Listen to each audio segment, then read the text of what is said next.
I've lived in Singapore all my life. School, friends, and family. This is my home. As I grew up, my eyes began to open. I may not have been the top scorer in my school, but then again, there was only one top scorer, and everyone else is not.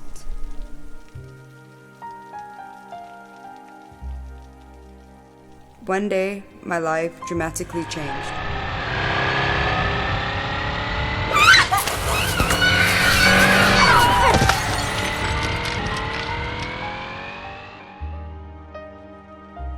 I guess I was kind of forced to grow up overnight. I don't need pity, I don't need charity.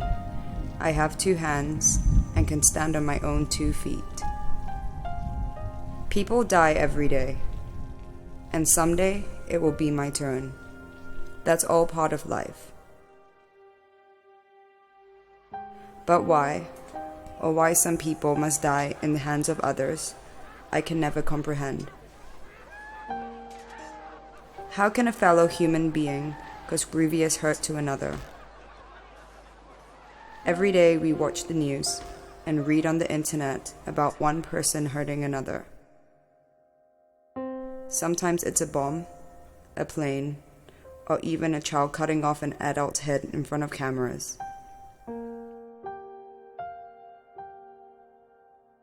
Singapore has worked hard to become what it is today. Yet, we have diligently installed island-wide alarms. We will continue having police patrolling the streets. Why? Because bad things still do happen every day. We are a first world country, yet our domestic crimes have seemed no different from those in third world countries. Just a lot lesser, I guess. Well, to begin with, I read statistics. But in my practice, I never allowed my client to become a part of statistic. Yeah, if statistics say so, I choose to believe otherwise. My goal in therapy is to walk the client out of where the goal he or she wants to move. To my experience, I notice the numbers of executive families, the father and the mother doing very well. Maybe they are a well-known businessman, or maybe they are somebody in the company, or maybe in the certain office, which they are doing very good. But because of that career that they need, which they gain it, the children was left behind lonely. Because when they are lonely, they need somebody to guide, or somebody who can understand their feeling. So they start to find friends and spend outside, and here is start the crime which they will commit. We have strict laws, some which a few might even consider harsh. Yet, there persist those who still decide to commit crime. I mean, who is not afraid of death by hanging, or being whipped with a cane? Even a jail term scares me. Yet crime persists.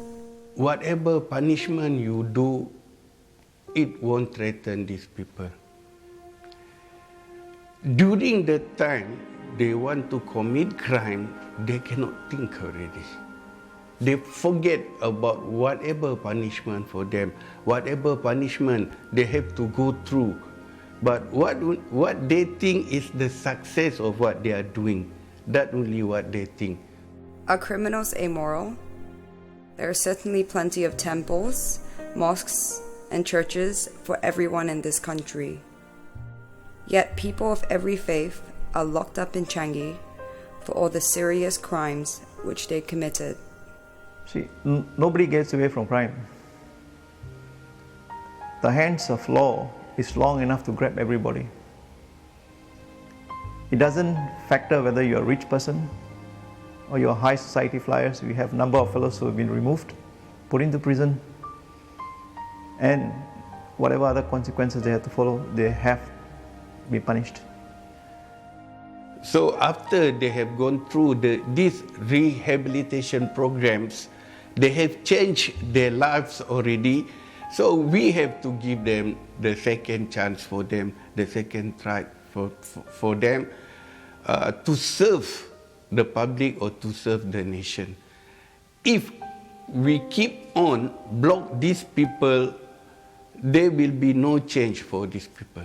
So we have to give the second trial or the second chance for these yellow ribbon people. And I appreciate if there is any company or the government post or the public will accept these yellow ribbon people back to the public and the nation.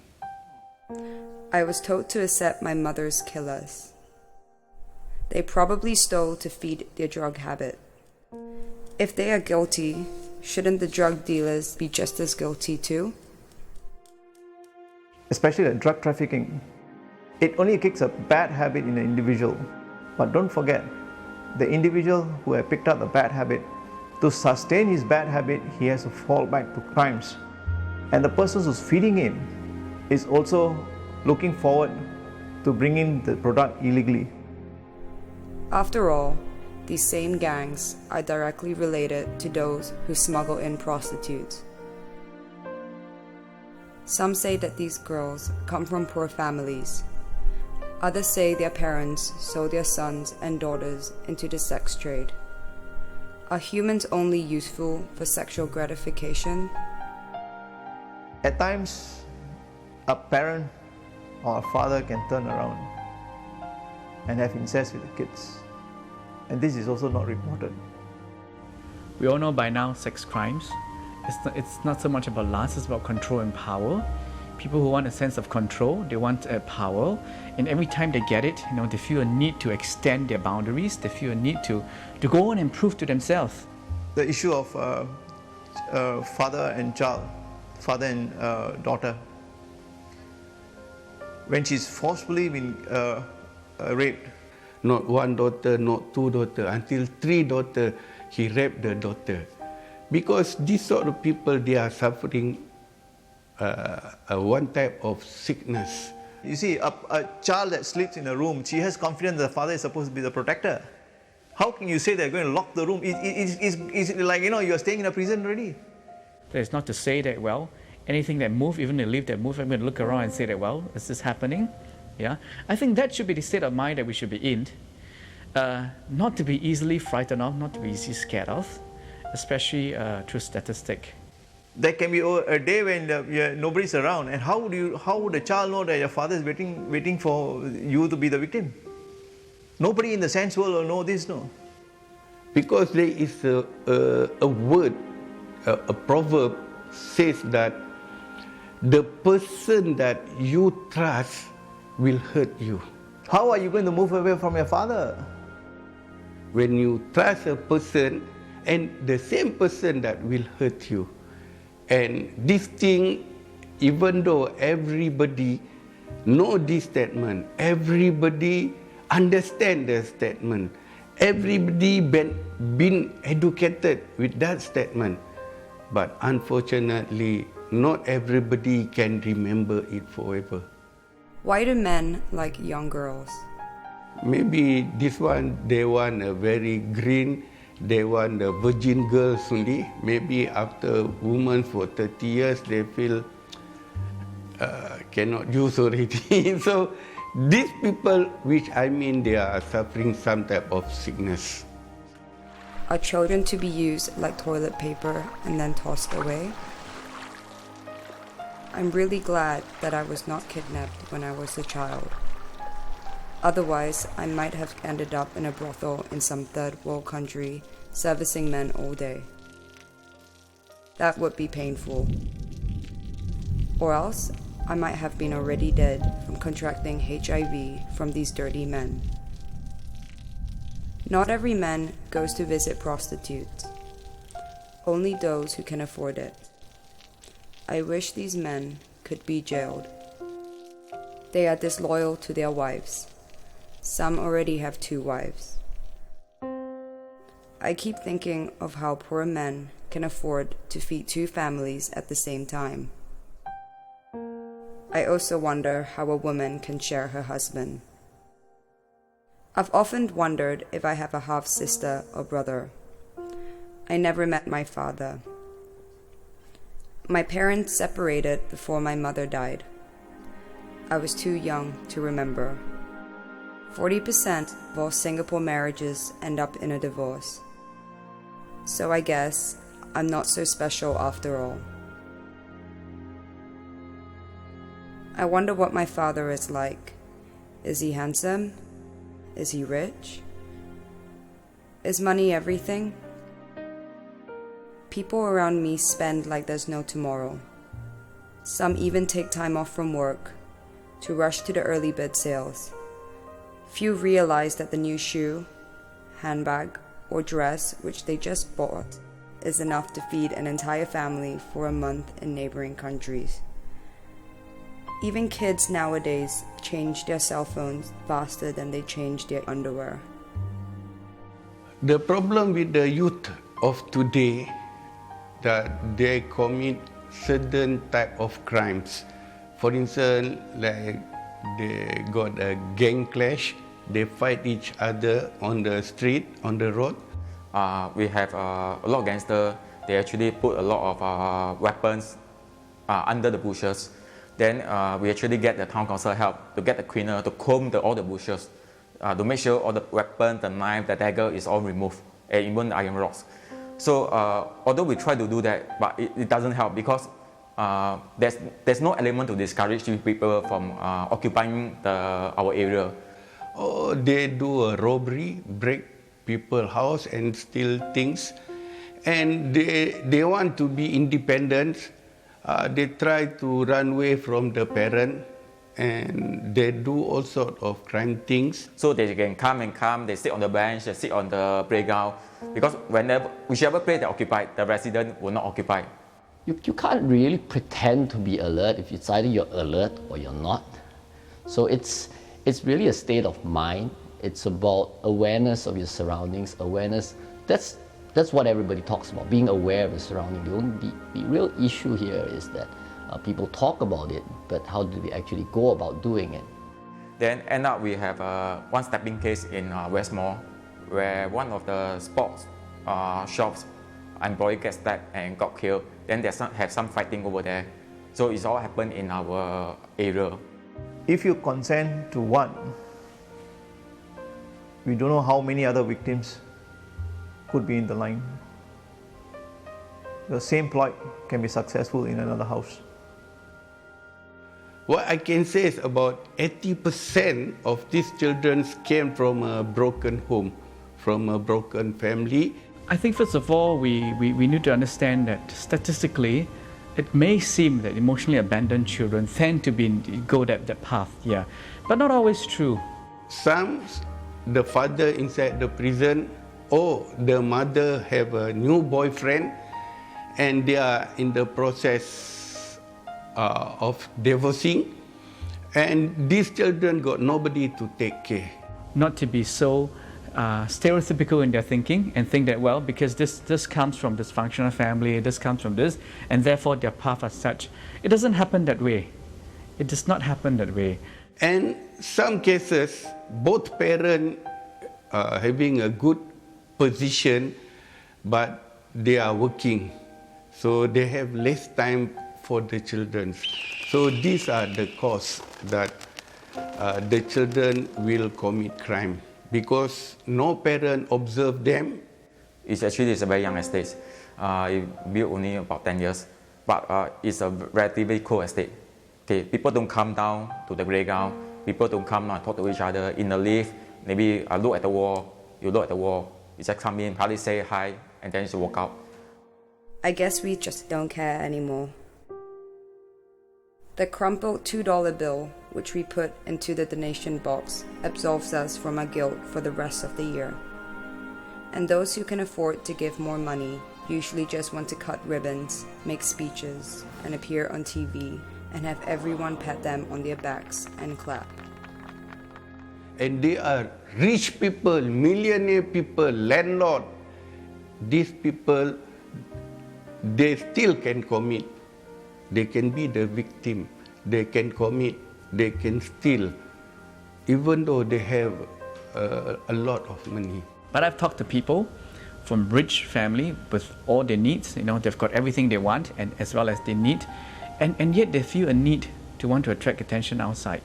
Wow, I can steal. Even they have a very good security, and yet I can steal. And they feel very proud of that. And one of the many ways is to shoplift, is to create trouble, is to beat up some kids.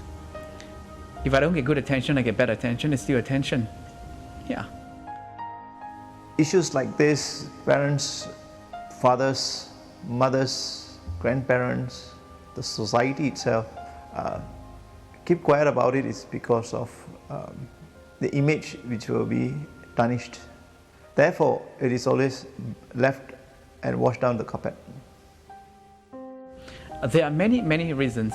It's multifaceted in terms of a need to belong, a need for attention, yeah, a need to want to prove oneself that I'm brave, that I can do this, a need to show off. Any little crime, that whatever perspective it may be, it should be reported. Not just wash away, just like water washing away a street and make it look clean. Then whatever crime has been committed, the criminal walks away free. I've come to realize that despite all the nice sounding messages which we hear every day, evil lurks around us. Okay, robbers are street smart. This education which they receive, no university in the world can educate them. No one ever asked to be a victim for a start. Yeah. I mean, no one is going to walk down the road and say that, well, I'm going to take preventive measures and make sure that my skirts are not too short, make sure that I don't flash my jewels. Prospective would-be criminals will be eyeing on you. Like what the police are advocating, which is a good message, I would say. There's a balance between, being hyper alert. I should always close my door, I should always lock my grill. When I go out, I should always make sure that my iPhone, which costs thousands of dollars, are not being too flashy, yeah. And versus that I'm in a safe place, that I can trust the people around me. There's always this balance. We need to give more information to the people. For instance, there is a slogan, low crime doesn't mean no crime. I really admire and really appreciate that symbol, what we can say, philosophy, or what we can say, that it's very nice sound. And maybe we can go further up. Learning self-defense, it's a little bit like playing the piano. Attending one piano lesson would probably allow you to play the tune of Twinkle Twinkle Little Stars, but that definitely does not qualify you for concert performance. And on the street, playing Twinkle Twinkle Little Stars would probably get you killed or hurt. You can be a victim of circumstances. Again, if he is a martial artist, he will just give you one of his so-called powerful hits, and you were probably laying there half dead. With a guy coming at you with full criminal intent to either hurt you, rape you, rob you, and just imagine this for a moment, what if he was armed? What if he was a trained martial artist? One smack you give the other guy will fly. And unfortunately, that guy suffered heart attack, he died for nothing. And you involved into serious trouble. They learn from one another. Say they're put into the prisons, they have the masters who will teach them. With all these factors involved, you want to actually bring yourself towards that concert performance level. And that can only be done by actually getting your feet wet and actually attending lessons, actually practicing, and actually getting good at the stuff. Because listening to a CD, watching a movie, doesn't qualify you to be a concert pianist. Are we going to blame fate and destiny to explain away our own shortcomings? Fate and destiny are always nice friends to have. They explain everything. Singaporeans have translated the word apathy incorrectly. They call it taboo instead, something you must not speak of. Problems are solved by bringing it up, discussing, and resolving. There's just absolutely no reasons for us to believe And even if things happen, we tell ourselves, well, it's isolated. It's because of those mindsets that causes them to be victims of crime. That's what the criminals will be looking out for, people who are apathetic, who are indifferent, who feel that they are safe. I look at schools and I see unemployed housewives working as security guards. Are they trained at all? What if someone walks into the school? What if it was your child? My friend's daughter was molested last year. She didn't know what to do. She became pregnant because of the rapist. She committed suicide last month.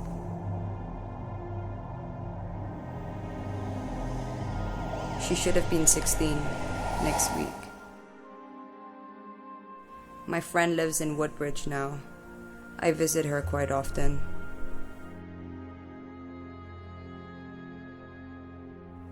If I ever have children, I want them trained in self-defense. I cannot be around them all the time to protect them. There's no telling who is a criminal, rapist, or a serial killer, just by their handsome looks alone. Neither is being religious nor having economic wellness a deciding factor at all. Otherwise, Changi would only be full of atheists and poverty-stricken people. The same applies to incest. We have centers specifically catering to accommodate incest victims. I pity those victims. Who would have ever thought that their own biological fathers, brothers, uncles, and grandfathers would rape them? They were supposed to be the victims' most trusted people, the ones who were supposed to protect them, but instead... On the street, it's very different from a martial arts sparring event. There's no tap out, there's no save by the bell. You can't tap out just because someone's putting you in a stranglehold. And on the street, you've got to, when your life's at stake, you've got to fight it out. You got to do what you have to do to stay alive. I feel that it should be much more warmer. Okay, although we have common corridor, a lot of residents don't know each other. Okay, so we want it to be something like that. The residents get to know much of each other. They are not only taking care of their own valuable, they also taking care of their fellow resident valuable. You don't ask the country to protect you. You protect your country because it belongs to you. I think life is worth living. Yeah, it is not as if we look back and say that there's so many bad things that's happening. Yeah, life is a cycle whereby we learn from mistakes, we take precautions. Yeah, but we continue to look ahead and enjoy what is ahead for us. I think that's important. Yeah. It takes a very brave person to face their limitations, shortcomings, and readily admit their mistakes. Everyone is afraid of failure and the loss of faith. But I guess success is getting up just one more time after you've fallen. Instant photos, instant coffee, instant noodles. Everything is about being instant today. Singaporeans have completely forgotten that they need to put in effort to achieve greatness. I seriously doubt that if something unfortunately drastic should happen to Singapore, the young ones of today would be able to stand up to the challenge. Unfortunately, they will be the leaders of tomorrow.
I've come to realize that we need to be self-reliant, self-vigilant, and have a compassionate heart for those in need.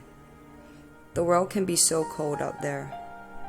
I guess just knowing the jargon and lingo alone serves little more than to impress our friends who have also attended the same acrimonious, ego-stroking courses themselves. How many of us actually know how to execute the phrase affirmative action? Nothing I do will ever bring back my mother. Not 100 years of jail, caning, or even hanging the criminals will ever bring her back. But what I have learned is that every little thing which we do today will greatly impact tomorrow. Mine, yours, and everyone's. Chestnuts roasting on an open fire, Jack Frost nipping at your nose,